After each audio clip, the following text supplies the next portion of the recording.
Noong December 19, inanunsyo ng Acquisition, Technology and Logistics Agency o ATLA ng Japanese Ministry of Defense na kumpleto na ang development ng land-based variant ng Improved Type 12 Surface-to-Ship Missile.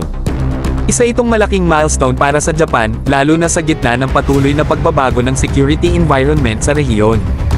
Ang Improved Type 12 missile ay dinisenyo bilang isang standoff weapon, ibig sabihin kaya nitong umatake mula sa malayong distansya nang hindi kailangang ailapit ang launch platform sa panganib. Sa tinatayang 1,000 km range class, nagbibigay ito sa Japan ng mas malawak na coverage. Sa mga nakaraang taon, agresibong tinutulak ng Japan ang pag-introduce ng iba't ibang domestic at foreign standoff missiles. Ngunit may malaking hamon, mga bro.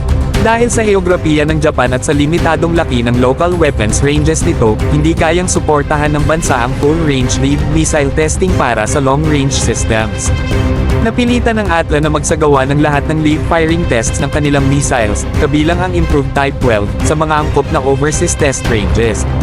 Practical ito, pero hindi ideal, lalo na para sa isang bansang gustong maging mas independent pagdating sa weapons development at testing. Ayon sa mga naunang ulat ng Naval News, may solusyon ang tinitingnan ng Japan. Plano nitong magtayo ng bagong domestic missile test range sa mga karagatang malapit sa isla ng Minami Torishima. Ang lokasyong ito ay malayo sa mainland at may sapat na espasyo para sa long-range missile testing na makakatulong malutas ang kasalukuyang range limitation problem. Kapag naging operational ang bagong test range, mas mapapabilis at mas magiging kontrolado ng Japan ang testing ng mga advanced missile systems nito.